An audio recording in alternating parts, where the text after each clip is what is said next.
All right, back with the Mac to react to a massive victory here. We said, who wants to win this division? Who's going to lay claim to it? This 60 minutes of football goes a long way in figuring it out.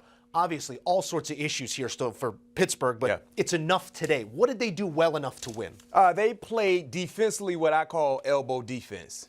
Your elbow, it bends, but it doesn't break. And that's what we saw. We saw some issues in between the 20s defensively for the Pittsburgh Steelers, trying to slow down King Henry and crew. But what they did was they were outstanding in red zone opportunities. I mean, today, the Baltimore Ravens, they were 2 of 6 in the red zone. That's winning football. They got 2 sacks on Lamar Jackson. When you talk about making sure you keep the roof on the house, not allowing splash plays. In the passing game, Lamar Jackson threw the ball for 183 yards. He averaged 5.5 yards per throw. That's not winning football. So those are the 2 areas that I saw massive improvement from the Pittsburgh Steelers defensively from what we did not see last week against Josh Allen and crew. And then Aaron Rodgers just did Aaron Rodgers things. And we even saw the gut belt check thing, right? I've seen that a time or 2 before. We haven't seen it in a while, right? So Aaron was back in his bag having a great day.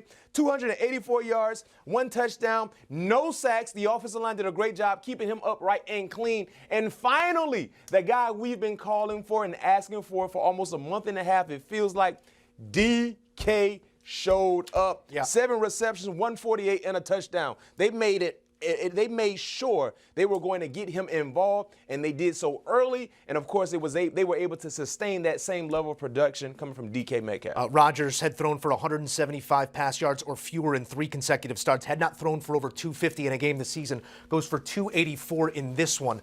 The way they get to those numbers, interesting. The depth of throw is something we could dive deeper into, but I believe we have boots on the ground ready to rock here.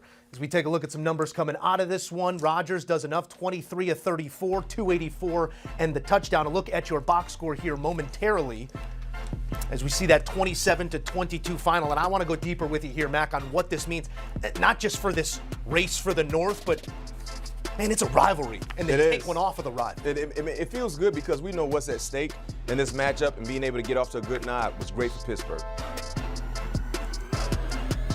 And for more on the matchup, we take you out to the site where our lead voice of the NFL on CBS offers more. Tony Romo into the conversation. Tony, this is an interesting outcome here for the grand scheme of things, but so much history in it as well. Week to week, talk to me about the improvement you saw offensively from the Steelers. I just thought that was the difference in the game, was just the fact that Aaron Rodgers comes out on right out the gate and launches a ball 50 yards in the air to DK Metcalf, and everyone's talking about how they don't have explosive plays, and all of a sudden, boom, right away, it was like, oh, they can be. Now, I do think they made significant changes outside at the wide receiver position. They got Adam Thielen this week. They brought up MVS, who's been with Aaron, and I think that helped get DK more one-on-one opportunities. They took their shots, and they were really able to, I don't want to say exposed, but they took advantage of those opportunities because they, high completion percentage, a couple 3rd and 3s. They're on go routes. And it shows you Aaron Rodgers can still do that. They just need the opportunities and to call them.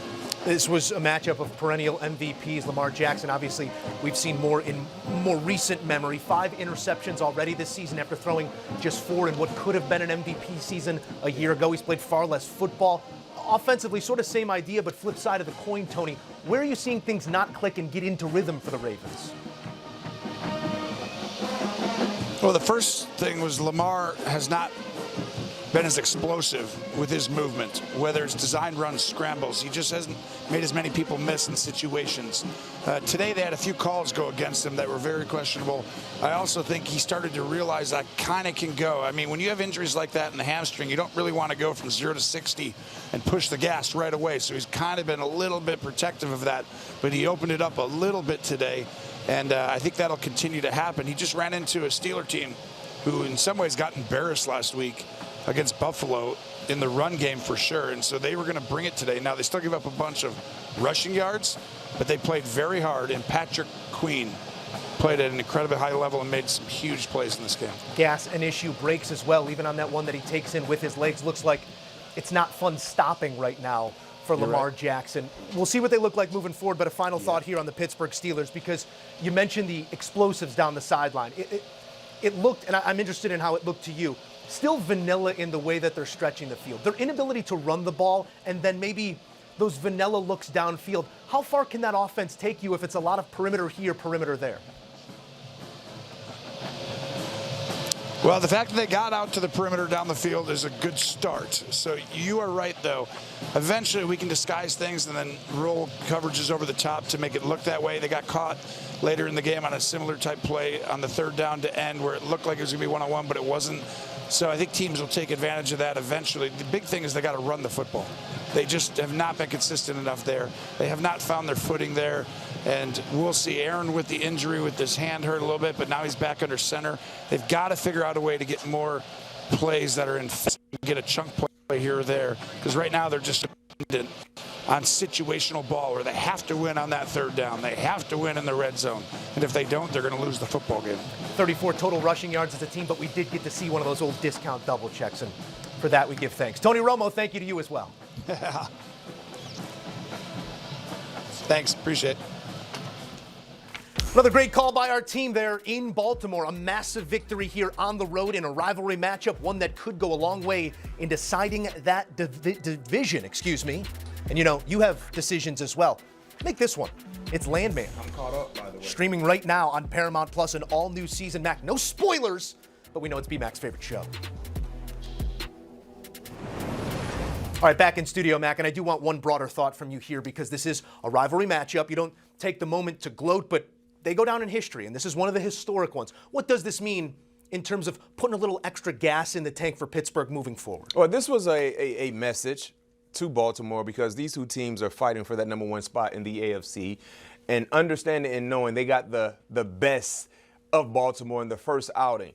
Now they have the leverage moving forward in the second opportunity when these two teams face off against each other. Because one thing we do know, guys, in the AFC North, only one team will get into the playoffs, and that's the team that will win the division. And right now, Pittsburgh they were able to separate themselves from the rest of the pack in the Baltimore Ravens and having a hold on the division. And let's say, hypothetically speaking, guys, if it comes down to the end of the season, I mean, it puts all the pressure on Baltimore to win that ball game. If that scenario comes out, hopefully Pittsburgh can build on this game and take this momentum into next week's game, prime time against the Miami Dolphins at home, to continue to create more separation from the Baltimore Ravens. 7 wins, you are lagging on the pace in the wild card positioning, so unless that second team gets hot, it's looking like a one-bid league there in the North. And this one, a massive step forward for the Pittsburgh Steelers over the Baltimore Ravens.